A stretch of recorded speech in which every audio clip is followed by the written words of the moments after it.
Sebuah mobil tiba-tiba nyungsep dan menghantam atap salah satu rumah warga yang berada di bawah lereng di Jalan Marta Dinata, Kelurahan Gunung Sari Ilir, Selasa sore. Pemilik rumah mengaku masih syok saat menceritakan detik-detik kejadian. Ia sedang berada di dalam rumah ketika suara benturan keras terdengar dari atas. Depan rumah, di teras lagi bagusin ini, booth. Tiba-tiba mobilnya meluncur dari atas, dari gereja. Dan kejadian ini saya nggak lihat, setelah jatuh baru saya lihat. Tapi keluarganya abang selamat semua? Keluarga selamat semua, puji Tuhan selamat semua. Kemudian kami naik, keluarkan evakuasi penumpangnya ada 3 orang. Semuanya puji Tuhan selamat semua.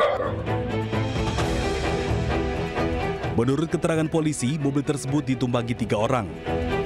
Kendaraan diduga lepas kendali saat melintasi turunan tajam di pemukiman padat penduduk tersebut. Untuk saat ini, setelah saya data, tidak ada korban. Tidak ada korban ya? Ya. Berapa orang di dalam mobil, Bang? Di dalam mobil ada 3 orang. Dari yang sopir, semua wanita. Semua wanita ya? Cuma di dalam rumah tidak ada korban. Di dalam mobil ada 3 penumpang, semuanya selamat, tidak ada korban luka. Dugaan awal sopir tak bisa mengendalikan kendaraan di jalur menurun. Proses evakuasi dilakukan oleh sejumlah petugas gabungan bersama warga sekitar. Dengan menggunakan alat berat dan sistem tali untuk menarik mobil dari posisi menggantung di atas atap. Hingga malam hari, warga masih berkumpul menyaksikan proses evakuasi yang berjalan dramatis. Dari Balikpapan, Kalimantan Timur, Mukmin Aziz, iNews melaporkan.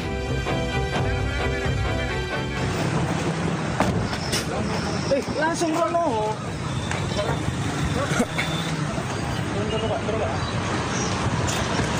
Tim Tindak Pidana Korupsi Satreskrim Polresta Sidoarjo melakukan operasi tangkap tangan terhadap 2 oknum kepala desa dan seorang oknum mantan kepala desa yang diduga melakukan jual beli jabatan perangkat desa di wilayah Sidoarjo. Iya, Pak. Dalam OTT tersebut, polisi berhasil mengamankan barang bukti uang tunai senilai 1,1 miliar rupiah yang diduga digugakan untuk meloloskan sejumlah orang menjadi perangkat desa di Kecamatan Tulangan, Sidoarjo.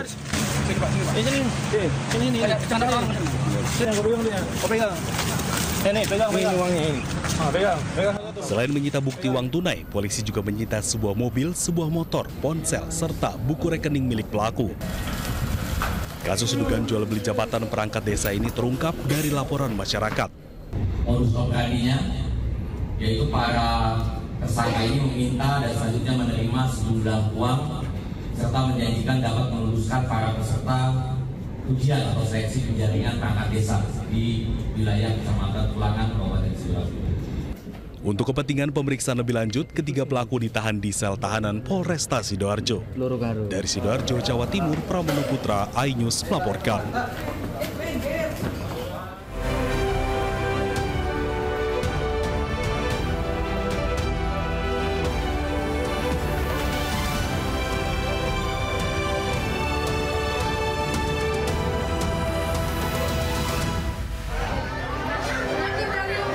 Seorang remaja tewas usai sebuah minibus menabrak apotek rumah sakit di Subang, Jawa Barat.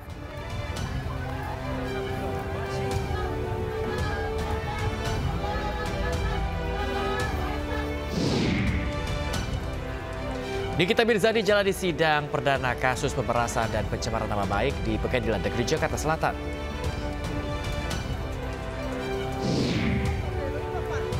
Presiden Amerika Serikat Donald Trump marah dengan serangan terbaru Israel dan Iran.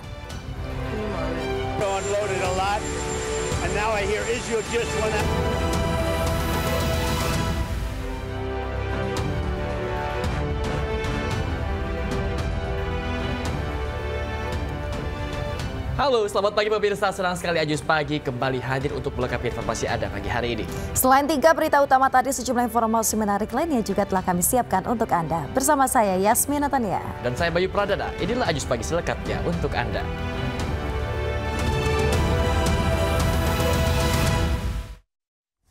Pemirsa, kita awal informasi news pagi hari ini terkait dengan salah menginjak rem sebuah minibus menabrak apotik yang ada di Rumah Sakit Subang, Jawa Barat. Ya pemirsa, akibatnya seorang remaja tewas dan 2 orang lainnya mengalami luka-luka.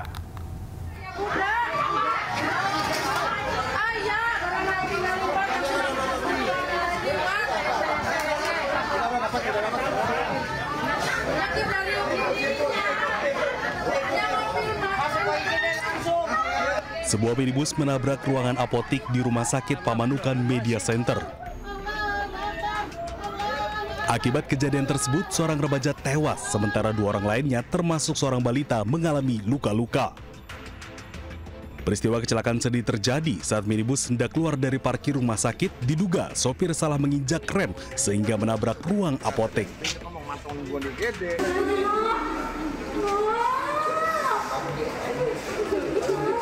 Keluarga pasien panik, isak tangis keluarga pun tak terbendung melihat korban sudah tak bernyawa.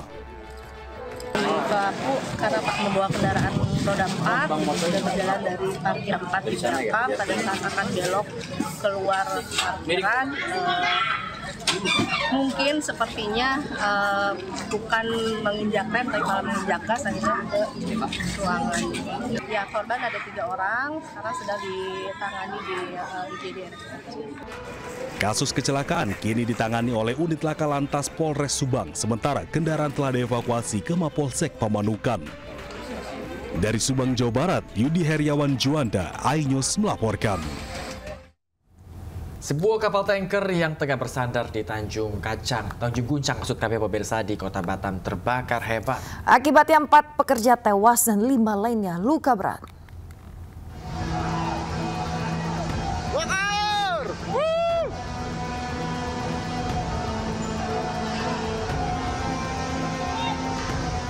Asap tebal dan kobaran api disertai suara ledakan keras mengagetkan ratusan pekerja di galangan kapal PT ASL CPR di Tanjung Guncang, Kota Batam, Kepulauan Riau.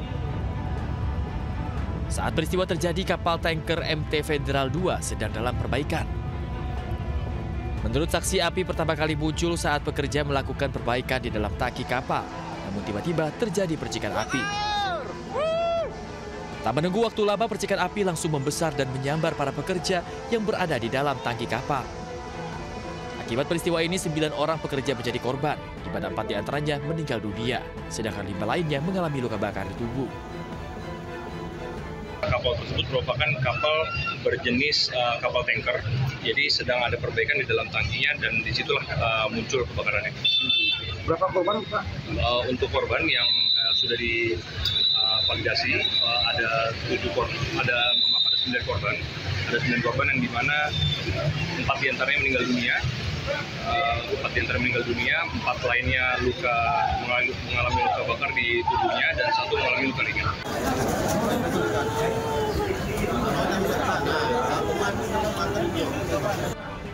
Saat ini 4 jenazah korban kebakaran kapal tanker langsung dibawa ke Rumah Sakit Bayangkara Polda Kepri untuk dilakukan visum. Sedangkan korban luka masih dalam perawatan di rumah sakit. Dari Batam, Kepulauan Riau, Gusti Enosa, iNews melaporkan. Kita beralih ke informasi lain, pemirsa. Lolos dari pengawasan, seorang balita di Sukabumi, Jawa Barat tewas terjatuh ke sumur sedalam 17 meter. Ya pemirsa, evakuasi jasad korban berlangsung selama 3 jam diwarnai isak tangis orang tua. Abang ngapain di atas di dalam situ? Mana jadinya? Tangis orang tua pecah saat tim SAR mengantar jenazah Wendy Surya Fabil, bocah laki-laki 3 tahun ke rumah duka di Kampung Warung Kaung, Desa Cisarua, Nagrak, Sukabumi, Jawa Barat. Sang ibu masih tidak percaya anaknya tersebut harus pergi dengan cara yang tragis. Siap-siap. Aman di sini. Ayo, anaknya. Tenang. Sebelumnya, bocah malang tersebut jatuh ke dalam sumur sedalam 17 meter yang tidak jauh dari rumahnya. Evakuasi berlangsung dramatis selama 3 jam, di mana petugas harus menggunakan alat keselamatan. Diameter sumur yang sempit sempat menyulitkan petugas, ditambah adanya gas beracun di dasar sumur. Kita terkendala dengan kedalaman daripada sumur dan volume air, sehingga kita memakan waktu cukup lama, kurang lebih hampir sekitar 3 jam. Di dalam sumur terdapat kandungan gas berbahaya sehingga menyulitkan daripada tim rescuer. Mas. Sementara itu korban diduga luput dari pengawasan saat bermain di atas sumur yang tertutup kayu hingga terjatuh. Saya pas ngangkat jemuran, si sumur teh udah atasnya udah roboh itunya, tutupnya. Memang ditutup? Iya ditutup Pak, rapet pakai batu juga gitu. Ya saya kaget nanya si abang kemana, ada katanya di rumah. Coba yang benar saya bilang gitu. Ya dicari-cari kemana-mana nggak ada.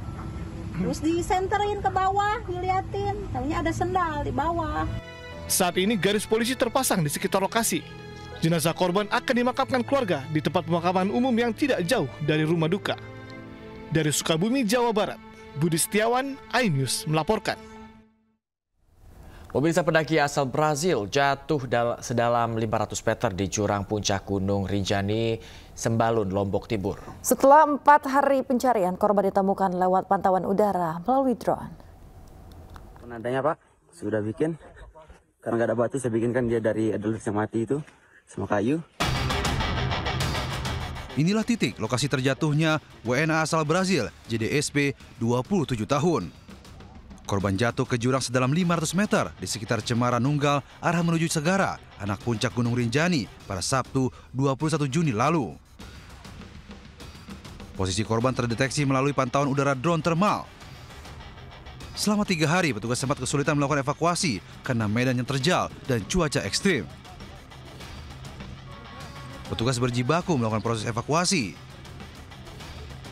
2 pendaki profesional diterjunkan ke jurang sedalam ratusan meter untuk menjangkau korban. Selain itu, 3 helikopter dari Basarnas dan TNI dikerahkan untuk melakukan proses evakuasi.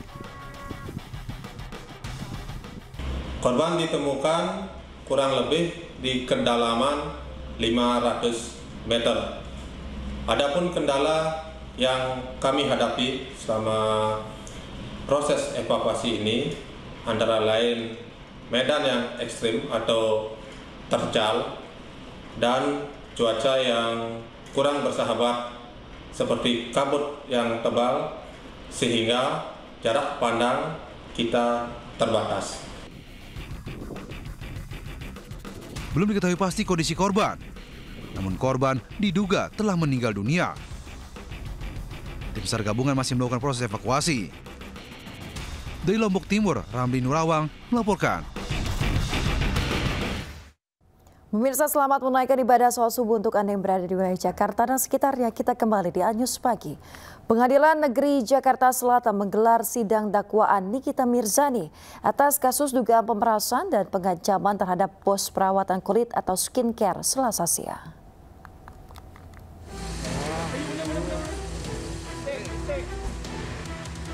Mobil tahanan Kejaksaan Negeri Jakarta Selatan yang membawa selebritas Nikita Mirzani dan asistennya Ismail Marzuki tiba di Pengadilan Negeri Jakarta Selatan, Ampera, Jakarta Selatan pada Selasa siang. Dengan mengenakan rompi tahanan berwarna merah dan tangan di borgol, Nikita Mirzani dan asistennya bernama Ismail Marzuki tiba di Pengadilan Negeri Jakarta Selatan untuk menjalani sidang dakwaan. Kalau yang kalian dengar dari dakwaan yang dibacakan JPU tadi, saya ternganga-nganga. Karena tujuannya si Reza ini sebetulnya adalah Dr. Samira alias Doktif. Tapi kenapa saya yang ditahan sekarang? Kenapa saya dan sahabat saya yang ditahan? Kasus dugaan pemerasan dan pengancaman bermula saat Nikita Mirzani diduga menjelek-jelekan produk perawatan kulit atau skincare milik Dr. GP. Selain itu juga diduga melakukan pemerasan hingga miliaran rupiah. Kasus ini masih akan berlanjut di Pengadilan Negeri Jakarta Selatan dengan agenda selanjutnya merupakan eksepsi yang akan disampaikan oleh Nikita Mirzani. Dari Jakarta, Rizky Pahluvi, iNews melaporkan. Pemirsa, 2 pick-up dan 3 sepeda motor terlibat kecelakaan beruntun di Jalan Raya Narogong, Bantar Gebang, Kota Bekasi, Jawa Barat. 1 pengendara motor tewas di lokasi kejadian.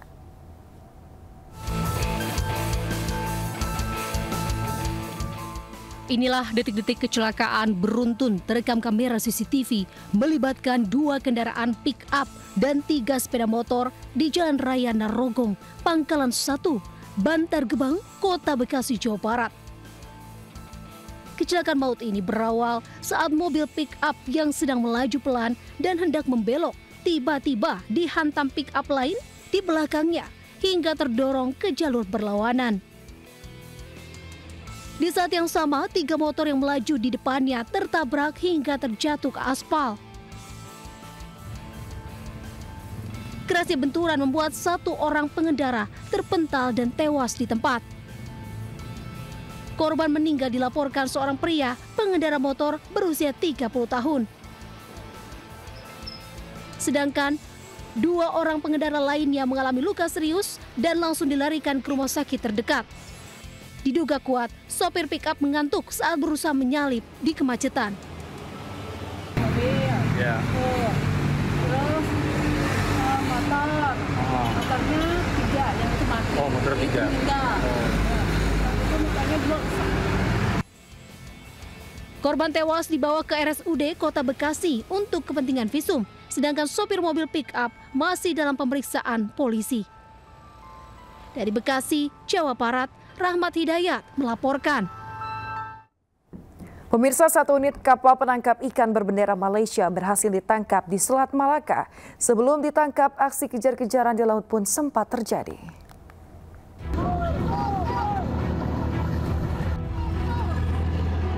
Aksi kejar-kejaran di laut mewarnai penangkapan 1 unit kapal penangkap ikan berbendera Malaysia KMP KFB 1066 di Selat Malaka. Kapal pengawas Hiu 01 milik Kementerian Kelautan dan Perikanan PSDKP Belawan akhirnya berhasil menangkap kapal yang diduga mencuri ikan di wilayah perairan Indonesia.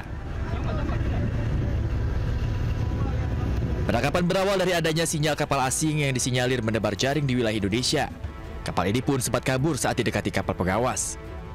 Kapal ini selalu bermain di perbatasan, selalu keluar masuk. Nah, ini posisi kurang lebih sekitar 1 mil Pak dari landas kontinen, jadi sudah jelas masuk di wilayah perairan Indonesia. Untuk ABK Berdasarkan hasil pemeriksaan, kapal tersebut diawaki oleh 5 orang yang seluruhnya merupakan warga negara asing asal Myanmar. Dalam bangka kapal, petugas menemukan 100 kg ikan hasil tangkapan yang diduga kuat berasal dari perairan Indonesia. Kini kapal dan seluruh awaknya telah diamankan di stasiun PSDKP Belawan untuk proses hukum lebih lanjut. Dari Medan, Sumatera Utara, Yuda Bahar, iNews melaporkan. Pemirsa, sejumlah aktivis dan nelayan di Pulau Tomia, Kabupaten Wakatobi, Sulawesi Tenggara terlibat bentrok dengan petugas keamanan hingga saling dorong di atas perahu.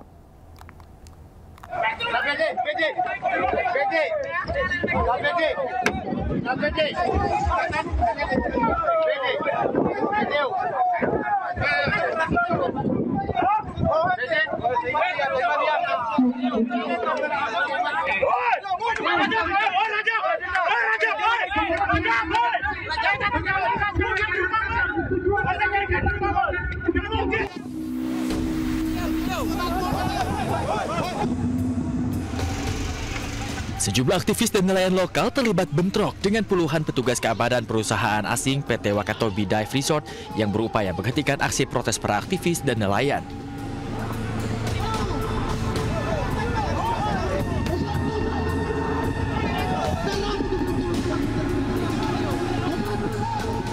Kericuhan berawal saat masa aksi mulai mendekati pantai yang menjadi lokasi tempat usaha wisata perusahaan asing di pantai Onemoba di Pulau Tomia, Kabupaten Wakatobi.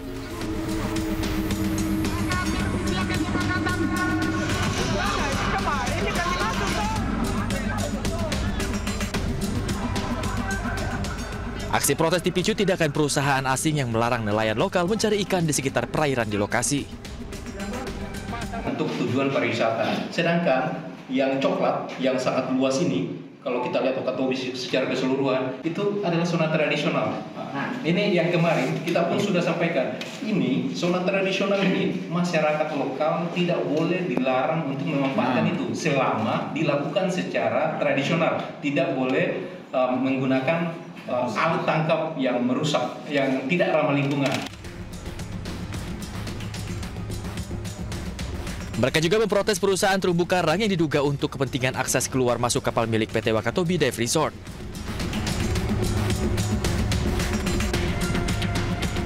Proses persoalan yang begitu besar, pengasukan pasir dan juga penggalian alur masuk yang seluruh mendukung proses kelancaran PT Wakatobi Resort. Kesempatannya salah satunya seluruh aktivitas patroli tadi yang didirikan PT Wakatobi Resort hari ini diberhentikan sementara. Usai berdialog, perusahaan akhirnya memberhentikan karyawan yang terlibat pengerusakan dan mengizinkan nelayan untuk menangkap ikan di perairan yang menjadi lokasi wisata. Dari Kabupaten Wakatobi, Sulawesi Tenggara, Adi Eba, iNews melaporkan. Ratusan sopir truk angkutan barang kembali memblokir jalan di Ponorogo, Unggaran, Kabupaten Semarang, Jawa Tengah. Akibatnya ruas jalan nasional mengalami kemacetan yang cukup panjang.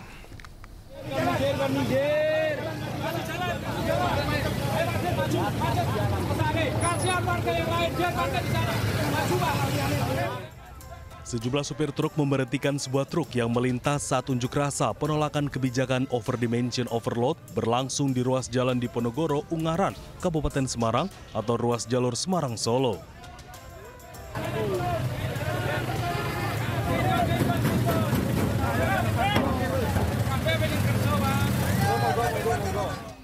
Sempat terjadi ketegangan saat sopir truk meminta sopir truk lain yang tidak mengikuti aksi untuk menghentikan kendaraan dan mengikuti aksi bersama mereka. Aksi demonstrasi dan blokade jalan digelar oleh ratusan sopir truk angkutan barang sebagai bentuk kekecewaan para sopir angkutan barang terkait kebijakan overdimension overloading atau ODOL, di mana sanksinya bisa berupa pidana. Aksi yang berlangsung di ruas jalan nasional mengakibatkan kemacetan panjang karena sebagian truk diparkir di ruas jalan.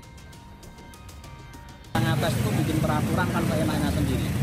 Kalau sopir itu kan cari duitnya kan juga tertib. Kayak kita juga tertib sebenarnya. Nah, yang di lapangan itu salah jalan, kadang salah pengertian. Kita sebagai sopir terlalu dibahas. Contohnya pungli, preman, kita nggak ada yang melindungi. Akan segera menindaklanjuti, akan kita teruskan, akan kita sampaikan ke Komisi 5 DPR RI.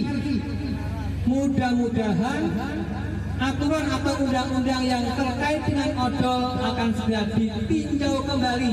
Upayakan bahwa di dalam masa transisi ini kami tidak akan melakukan penindakan. Tetapi apabila ada anggota saya yang melakukan penindakan tidak sesuai dengan prosedur, saya sudah memberikan nomor telepon saya ke perwakilan panjenengan. Usai ditemui oleh pimpinan DPRD dan Kapolres Semarang, para sopir truk angkutan membubarkan diri dan arus lalu lintas ruas jalan Semarang-Solo kembali lancar. Dari Kabupaten Semarang, Jawa Tengah, Lurisa Lulu, iNews melaporkan. Pemirsa, Wakil Ketua DPR RI Sufmi Dasko Ahmad menyampaikan terkait surat usulan pemakzulan Wakil Presiden Gibran Rakabuming Raka telah dikirimkan oleh Forum Purnawirawan TNI ke DPR. Ya, sementara Ketua Umum DPR RI Puan Maharani mengaku belum melihat surat yang mendesak pemakzulan tersebut. DPRD angkat suara terkait isu pemakzulan Wakil Presiden Rakabuming Raka yang diklaim Forum Purnawirawan telah diserahkan ke DPR.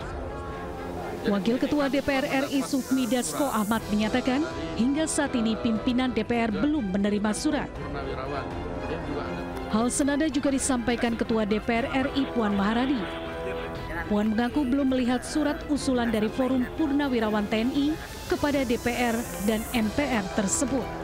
Tapi suratnya secara resmi dari Sekretariat Jenderal belum dikirim ke pimpinan. Dan biasanya kalau dikirim itu akan dibahas di Rapim dan Bamus yang sesuai mekanisme yang baru akan dilakukan mungkin besok atau pekan depan. Itu kan forum purnawirawan. Ini juga ada beberapa surat yang mengatasnamakan juga purnawirawan. Dengan purnawirawan ini kan banyak.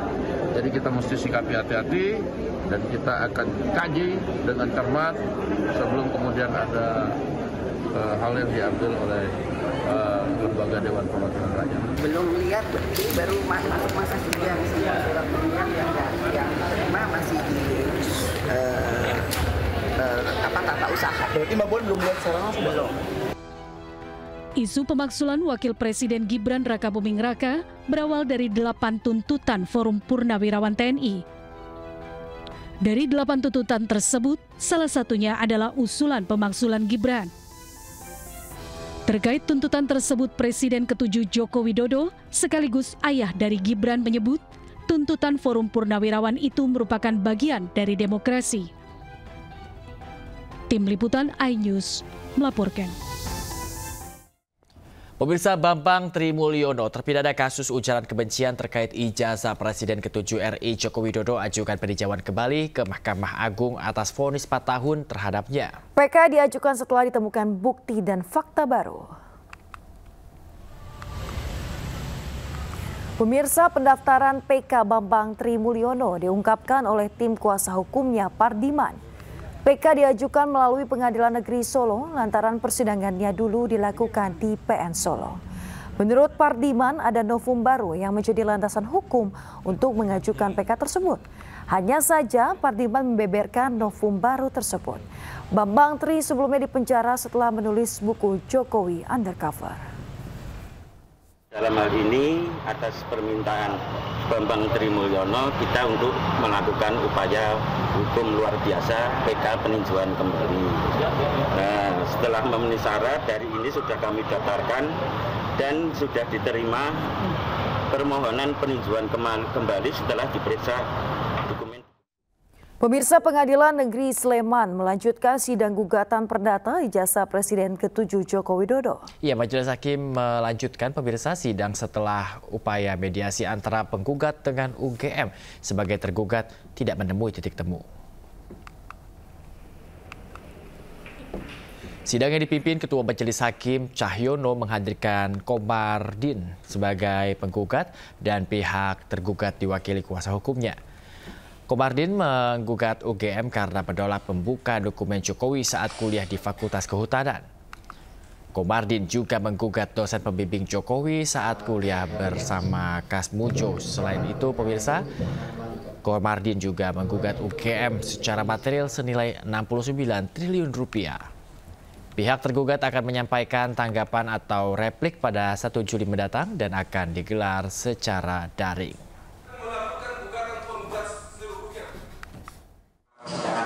Sesuai tadi dengan perencanaan ya, jadwal-jadwalnya kita akan membuka lagi persidangan secara ekot ya, tidak usah hadir dengan cara membuat jadwal sidang tersebut, yaitu nanti agendanya adalah 1 minggu ke depan tanggal 1 Juli 2025 dengan agenda jawaban dari para pihak. Pemirsa, Ketua KPU Solo mengungkap ijazah Presiden ke-7 Jokowi saat mendaftar sebagai wali kota. Ya, ijazah Jokowi disebut berasal dari UGM dan mendapat gelar insinyur, bukan doktorandus.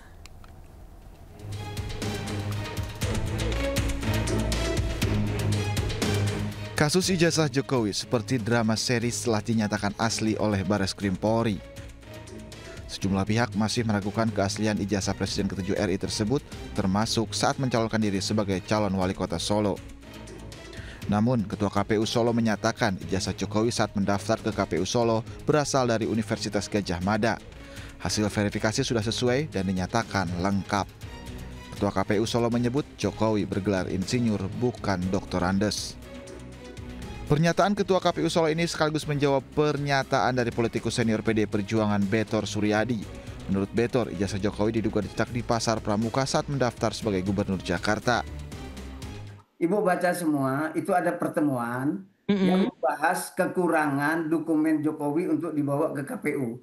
Oke. Sehingga dicarilah jalannya, ketemulah Dhammadhani Iskandar dan kawan-kawan itu. Maka disitulah dirancang, didesain bagaimana semua ijazah itu dibuat. Namun pernyataan Peter ini dibantah oleh kuasa hukum Jokowi, Rifai Kusumanegara. Rifai mengatakan tidak ada alasan Jokowi memasukkan ijazahnya, sebab menurutnya untuk menjadi presiden cukup menggunakan ijazah SMA. Tim Liputan iNews melaporkan. Pemirsa, viral sejumlah pulau di Indonesia dijual di situs jual beli online. Menteri ATR sekaligus Kepala Badan Pertahanan Nasional Nusron Wahid menegaskan seluruh pulau di Indonesia tidak boleh dikuasai oleh perorangan maupun badan hukum.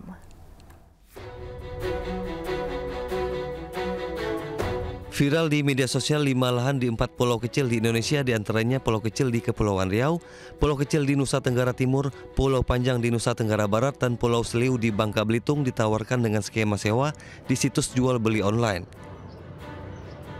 Menteri Agraria dan Tata Ruang sekaligus Kepala Badan Pertanahan Nasional Nusron Wahid menegaskan tidak ada satupun pulau di Indonesia bisa dikuasai, baik oleh perorangan maupun badan hukum, apalagi sampai ditawarkan di situs luar negeri. Berdasarkan Permen ATR BPN nomor 17 tahun 2016, pasal 9 mengatakan bahwa penguasaan atas pulau-pulau kecil tidak boleh dikuasai atau dimiliki seluruhnya oleh perorangan atau oleh badan hukum. Pihaknya juga masih menelusuri situs online yang menawarkan sejumlah pulau di Indonesia. Betul, kita sangat, dalam arti kata kita sangat membutuhkan investasi, tetapi investasi juga jangan sampai juga merugikan masyarakat. Artinya di mana mereka tuh mencari nafkah, tiba-tiba dengan kehadiran investasi yang katakan tadi seperti yang dikatakan jual, berarti kehilangan dari mata pencarian mereka. Oleh karena itu, ketika itu diambil, setidak-tidaknya proyek tersebut untuk juga kepentingan masyarakat. Penjualan pulau-pulau ini juga mendapat sorotan dari masyarakat dan akademisi. Jika penjualan pulau tersebut terjadi, maka tentunya akan merugikan masyarakat. Meski membutuhkan investasi asing untuk mengembangkan potensi wisata di pulau-pulau Indonesia, namun investasi tersebut juga harus mengedepankan kepentingan masyarakat. Tim Liputan iNews melaporkan. Ketua DPR RI Puan Maharani merespon kabar penjualan pulau di kawasan Kabupaten Kepulauan Anambas, Kepulauan Riau di situs jual beli online. Ya, Puan mengatakan administrasi pulau-pulau yang ada di Indonesia harus ditata ulang.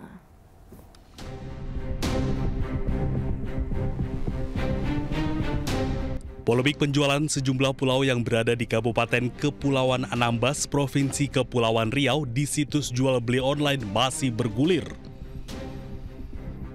Ketua DPR RI Puan Maharani merespon soal ramai adanya 4 pulau di Kabupaten Kepulauan Anambas, Provinsi Kepulauan Riau yang diduga dijual secara online. Puan menyebut harus ada evaluasi terkait pengelolaan dan penataan ulang administrasi pulau-pulau yang ada di Indonesia. Terkait dengan pencatatan pulau, kami juga sudah meminta pemerintah dan berkoordinasi dengan pemerintah untuk mengevaluasi ulang pengelolaan dan menata ulang terkait administrasi pulau-pulau yang ada di Indonesia. Jadi nanti sesuai dengan mekanismenya melalui komisi terkait dan tentu saja yang akan dilakukan oleh pemerintah, kami minta pengelolaan dan penataan administrasi untuk memitigasi semua pulau yang ada di Indonesia jangan sampai adanya salah penggunaan pulau-pulau yang ada di Indonesia. Tidak hanya 4 pulau di Kabupaten Kepulauan Anambas, Provinsi Kepulauan Riau yang diduga dijual secara online.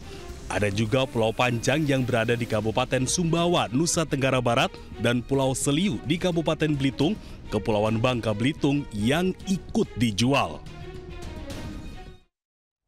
Presiden Prabowo Subianto menandatangani instruksi Presiden atau Inpres percepatan pembangunan Pulau Enggano yang berada di Provinsi Bengkulu. Penandatanganan Inpres disaksikan langsung oleh Wakil Ketua DPR RI Sufmi Dasko, Sekretaris Kabinet Letkol Teddy Indrawijaya, dan Mensesnek Prasetyo Hadi. Prabowo berharap Inpres dapat mendorong pembangunan di Pulau Enggano yang terisolasi karena dangkalnya alur pelabuhan Pulau Baai. Saya berharap rakyat Enggano tetap semangat, kita akan terus bantu dan mendorong pembangunan di Enggano. Sekarang ini saya tanda tangan Inpres untuk mempercepat kelancaran pembangunan di Enggano. Bismillahirrahmanirrahim.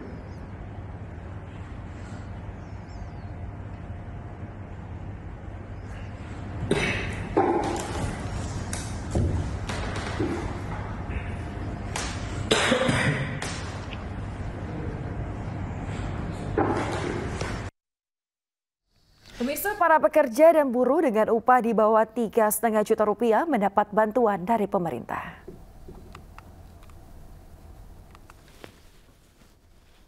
Melalui Kementerian Ketenagakerjaan, pemerintah telah menyalurkan bantuan subsidi upah tahun 2025 kepada 2,45 juta pekerja dengan gaji 3,5 juta rupiah ke bawah. Menteri Ketenagakerjaan Yasirli menyampaikan BSU ditujukan untuk membantu daya beli pekerja bergaji rendah. Program ini menargetkan 17 juta pekerja yang akan menerima uang bantuan sejumlah Rp300.000 per orang. Jumlah ini akan dibayarkan sekaligus untuk 2 bulan sehingga masing-masing pekerja menerima bantuan Rp600.000. Tahun 2025 diberikan sebesar Rp300.000 per bulan per pekerja atau buruh yang diberikan untuk 2 bulan dan dibayarkan sekaligus, sehingga total yang akan diterima oleh per pekerja per buruh sebesar Rp600.000. Ratusan warga Kota Tidore mengikuti kirap untuk peringati Hari Keluarga Nasional. Ya, warga menggunakan perahu tradisional Juanga untuk membawa pataka dari Tidore menuju Sulawesi Utara.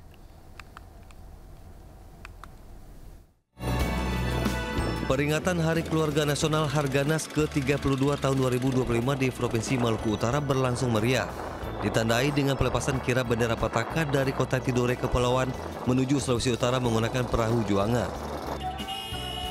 Perayaan Harganas tahun ini semakin semarak dengan penampilan tarian-tarian daerah Tidore sebagai bentuk pelestarian budaya lokal dalam semangat keluarga. Kirap ini sebagai simbol semangat juang dalam membangun keluarga berkualitas dan meningkatkan kesejahteraan masyarakat. Sekarang berubah dari tadinya kita mengejar output secara kuantitas, sekarang kita mengejar output secara kualitas. Yaitu di mana keluarga harus berkualitas, bukan saja mengejar jumlah, tapi bagaimana keluarga itu harus hidup tentram, damai, aman, dan bahagia. Yang kami hormati, peringatan Harganas ke-32 ini menjadi bukti bahwa pembangunan keluarga merupakan fondasi utama dalam menciptakan generasi yang unggul, sehat dan berdaya saing serta mandiri menuju Indonesia Emas 2045. Dari Tidore, Maluku Utara, Ismail Sangaji Ainus melaporkan. Ketegangan geopolitik yang memanas antara Iran dan Israel mendorong pemerintah Indonesia mengambil langkah cepat untuk melindungi warganya. Pemirsa, proses evakuasi WNI ini dilancarkan, maksud kami dilakukan secara bertahap dalam beberapa gelombang. Evakuasi ini sebagai buntut eskalasi konflik antara Israel melawan Iran ditambah campur tangan Amerika Serikat yang membuat situasi semakin memanas. Sebanyak 97 WNI yang sudah berada di BAK akan dipulangkan secara bertahap menggunakan pesawat komersial.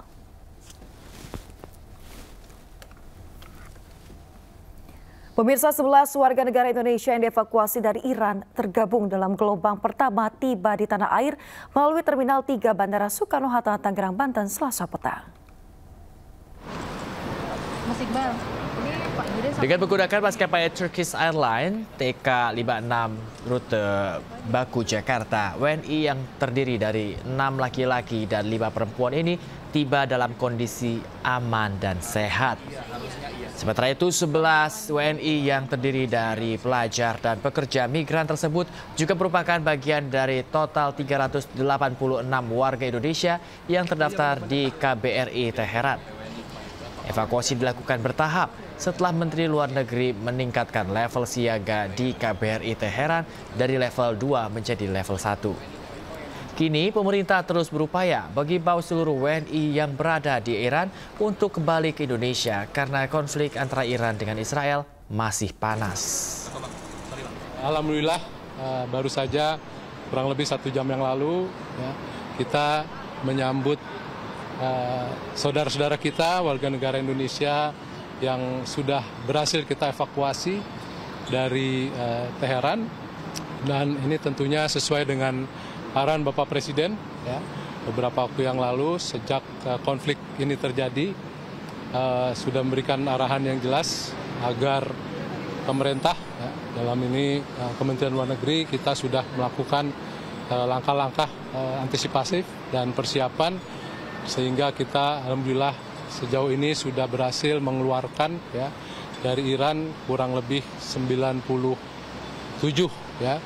Tepatnya sebetulnya 96 WNI kita karena 1 orang adalah menikah ya, warga negara asing yang menikah dengan WNI kita yang tinggal di Iran selama ini, dan 97 sebagaimana sudah pernah disampaikan oleh Bapak Menteri Luar Negeri sebelumnya, mereka sudah kita evakuasi dari Iran, ya, dari Teheran dan beberapa kota di sekitarnya menuju ke perbatasan ya, Azerbaijan menuju Baku, ya, untuk kemudian kita lakukan proses evakuasi. Dan alhamdulillah tadi kurang lebih pukul 17.35 ya, dari 97 orang yang sudah kita evakuasi, 11 orang ya sudah tiba di Jakarta ya.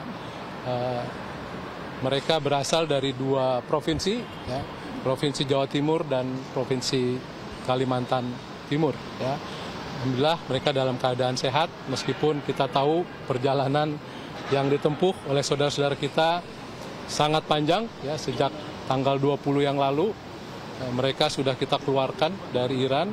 Beberapa hari mereka menunggu di Baku ya untuk menunggu penjadwalan penerbangan ke Jakarta, ke Indonesia. Menteri SDM Bahlil Lahadalia mengajak masyarakat Indonesia untuk berdoa agar eskalasi Iran-Israel mereda. Ia menilai situasi saat ini masih dinamis, hal itu memicu perubahan harga minyak dengan sangat cepat. Katanya harga minyak akan potensi naik, melebihi asumsi di dalam APBN. Saya katakan berdoa aja, karena hanya doa dan ikhtiar kita secara internal yang bisa menyelamatkan kita. Kita nggak bisa berharap pada negara lain dalam kondisi yang seperti ini. Karena apa? Hampir semua negara juga memikirkan tentang negara mereka.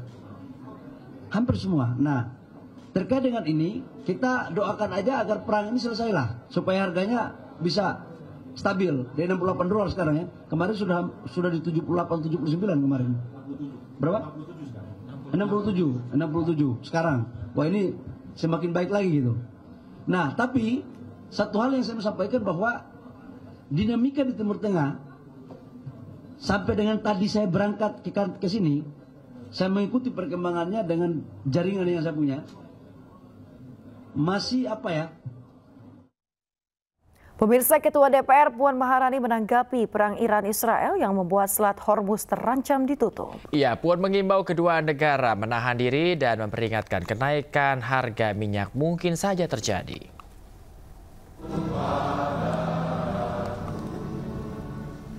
Puan Maharani memperingatkan semua pihak atas dampak konflik antara Iran-Israel, termasuk kemungkinan kenaikan harga minyak global. Puan meminta pemerintah memitigasi hal itu dan mengurangi resiko dengan membahas perihal APBN perubahan tahun depan untuk mengantisipasi kenaikan harga minyak dunia. Pertama, bahwa posisi politik Indonesia dari dulu sampai sekarang adalah bebas aktif. Terkait situasi yang sekarang sedang terjadi, tentu saja kami menghimbau untuk adanya gencatan senjata di antara kedua pihak yang sedang berperang sehingga bisa segera menyelesaikan situasi tersebut dengan ya tentu saja damai, karena akan menyebabkan yang paling menjadi korban adalah masyarakat sipil, khususnya perempuan dan anak. Kemudian kedua, apa yang akan terjadi kalau kemudian itu terus berkepanjangan?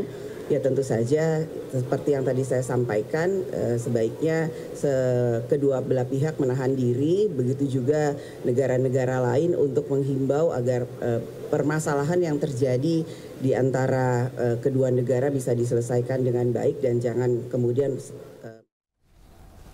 Panglima TNI Jenderal TNI Agus Subianto terus membenahi internal di tubuh TNI untuk menjawab tantangan geopolitik yang dinamis. Ya, Panglima juga berpesan kepada seluruh anggota TNI untuk menerima setiap perubahan, termasuk kondisi peperangan yang saat ini terjadi antara Iran dan Israel.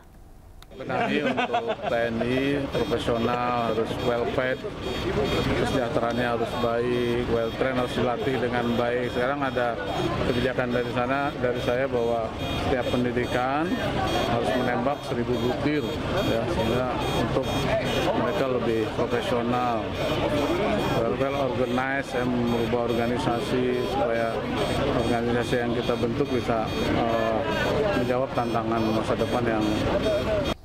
Pemirsa, terima kasih Anda masih di Anyus Pagi. Pemirsa, warga geger saat sebuah mobil tiba-tiba nyungsep dan menghantam atap salah satu rumah warga di Balikpapan, Kalimantan Timur. Ya, kendaraan diduga lepas kendali saat melintasi turunan tajam di pemukiman padat penduduk.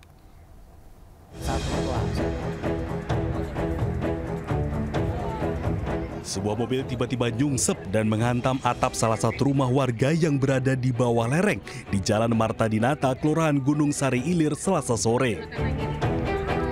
Pemilik rumah mengaku masih syok saat menceritakan detik-detik kejadian. Ia sedang berada di dalam rumah ketika suara benturan keras terdengar dari atas. Depan rumah, di teras lagi bagusin ini, booth. Tiba-tiba mobilnya meluncur dari atas, dari gereja. Dan kejadian ini saya nggak lihat, setelah jatuh baru saya lihat. Tapi keluarganya abang selamat semua? Keluarga selamat semua, puji Tuhan selamat semua. Kemudian kami naik, keluarkan evakuasi penumpangnya ada 3 orang. Semuanya puji Tuhan selamat semua. Menurut keterangan polisi, mobil tersebut ditumpangi 3 orang. Kendaraan diduga lepas kendali saat melintasi turunan tajam di pemukiman padat penduduk tersebut. Untuk saat ini, setelah saya data, tidak ada korban. Tidak ada korban ya? Ya. Berapa orang di dalam mobil, Bang? Di dalam mobil itu ada 3 orang. Dari yang supir, semua wanita. Semua wanita ya? Semua di dalam rumah tidak ada korban. Di dalam mobil ada 3 penumpang, semuanya selamat, tidak ada korban luka. Dugaan awal sopir tak bisa mengendalikan kendaraan di jalur menurun. Proses evakuasi dilakukan oleh sejumlah petugas gabungan bersama warga sekitar. Dengan menggunakan alat berat dan sistem tali untuk menarik mobil dari posisi menggantung di atas atap. Hingga malam hari, warga masih berkumpul menyaksikan proses evakuasi yang berjalan dramatis. Dari Balikpapan, Kalimantan Timur, Mukmin Aziz, iNews melaporkan. Pemirsa, sebuah kapal tanker yang tengah bersandar di Tanjung Guncang, Kota Batam terbakar hebat. Ya, akibatnya 4 pekerja tewas dan 5 lainnya mengalami luka berat.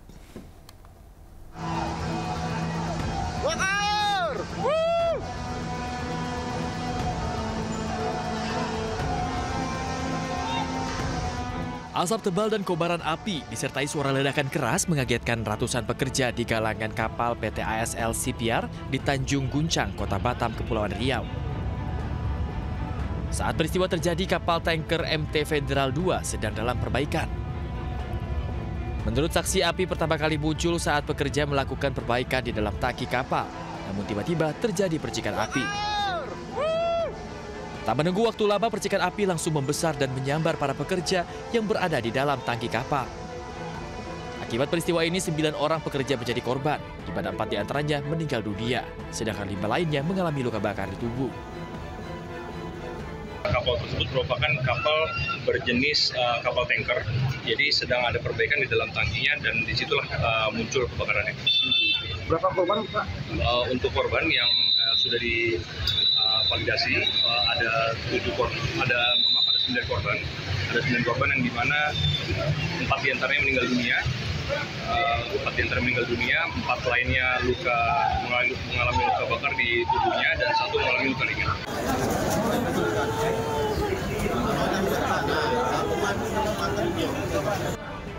Saat ini 4 jenazah korban kebakaran kapal tanker langsung dibawa ke Rumah Sakit Bayangkara Polda Kepri untuk dilakukan visum. Sedangkan korban luka masih dalam perawatan di rumah sakit. Dari Batam, Kepulauan Riau, Gusti Yenosa, A-News melaporkan. Pemirsa, Pengadilan Negeri Jakarta Selatan menggelar sidang dakwaan Nikita Mirzani atas kasus dugaan pemerasan dan pengancaman terhadap bos perawatan kulit atau skincare Selasa siang.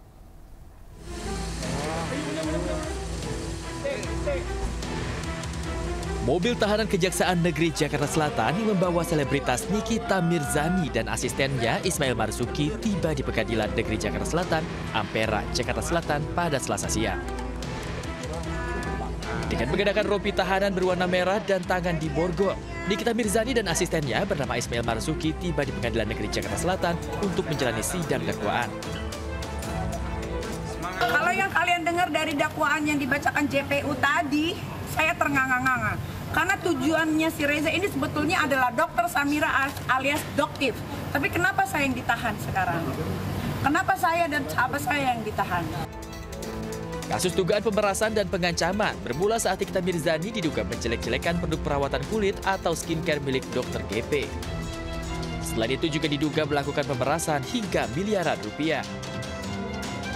Kasus ini masih akan berlanjut di Pengadilan Negeri Jakarta Selatan dengan agenda selanjutnya merupakan eksepsi yang akan disampaikan oleh Nikita Mirzani. Dari Jakarta, Rizky Pahluvi, A-News melaporkan. Pemirsa, penjaga gawang skuad Garuda Emil Audero menghabiskan waktu liburannya dengan mudik ke Lombok Tengah, Nusa Tenggara Barat. Ya, di kampung halamannya pemirsa, Emil menjalani liburan dengan cara yang spesial. Dan informasi ini sekaligus menutup A-News pagi hari ini. Pemirsa, temukan informasi-informasi terbaru lainnya di www.anews.id. Cuplikan tayangan berita A-News dapat Anda saksikan di kanal YouTube @official_A-News. Mewakili kerabat kerja yang bertugas, saya Yasmin Atania. Dan saya Bayu Pradana. Pemirsa, kami pamit undur diri dari A-News Pagi, namun sebentar lagi nanti Yasmin akan kembali menemani Anda pemirsa di A-News Sports Pagi. Akhirnya terima kasih, selamat pagi dan sampai jumpa.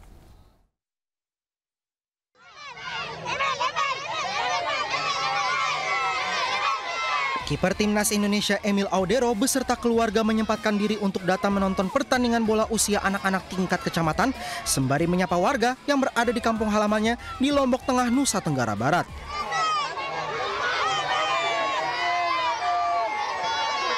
Sesampainya di lokasi, Emil beserta keluarga langsung dikerumuni massa dan dihujani permintaan warga untuk menandatangani baju bola mereka. Kiper skuad Garuda ini mengaku senang karena besarnya antusias warga menyambut Emil beserta keluarga. I'm very happy to see you here. A lot of you come here to see, to show me your love, your affection, your smile. To me, it means a lot to me. And that's what I'm saying, that if you guys, that you kids playing football, if you still believe in still playing in what you do, of course in your normal day, and if you keep dreaming of what you do, maybe one day you will be in my same situation, and maybe we still play together. Bermain bola bersama salah satu. Sebelumnya viral di media sosial, Emil Audero berada di Desa Labulia, Lombok Tengah, Nusa Tenggara Barat. Emil asyik bermain bola dengan anak-anak di kampung halamannya. Uniknya bola yang digunakan adalah bola plastik. Emil juga terlihat bermain bola dengan sendal jepit. Terlihat anak-anak senang bisa bermain bola dengan kiper Timnas Indonesia itu. Emil juga menunjukkan kepeduliannya dengan membagikan paket sembako kepada anak-anak yatim di SMPN 6 Jonggat. Aksi kemanusiaan ini dilakukan Emil bersama keluarga dan mendapat sambutan hangat dari warga.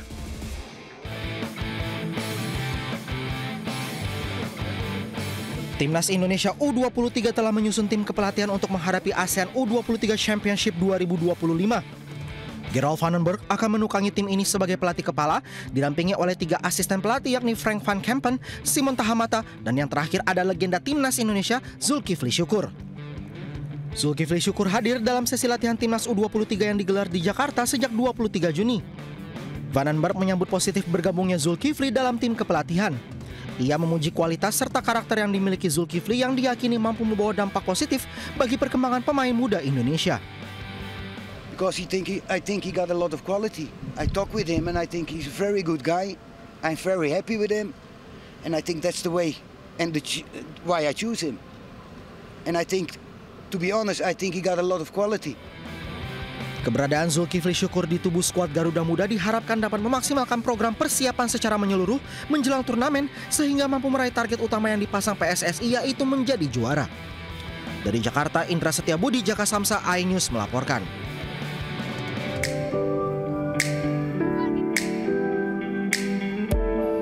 Jauh dari hiruk-pikuk pertandingan, mantan gelandang timnas Indonesia kini memilih untuk mengabdi sebagai pelatih di sebuah sekolah sepak bola di Desa Mojoarum, Kecamatan Gondang, Kabupaten Tulungagung, Jawa Timur. Evan mengaku sudah melakukan aktivitas ini sejak sekitar awal tahun 2025 saat ia masih bergabung dengan Persik Kediri. Latihan dilakukan 3 kali seminggu di lapangan terbuka. SSB ini merupakan bagian dari program pembinaan Sanggar Saraswati Nuswantara yang tak hanya fokus pada sepak bola, tapi juga pendidikan nilai-nilai moral dan sosial. Meski banyak tawaran dari sejumlah klub profesional, Evan lebih memilih untuk sementara fokus membina generasi muda di desa. Baginya, sepak bola adalah sarana untuk membentuk karakter, disiplin, dan rasa hormat pada sesama. Mengedepankan etika dan moral. Seperti itu, bukan hanya teknik dan skill, tapi menanamkan etika dan moral kepada adik-adik.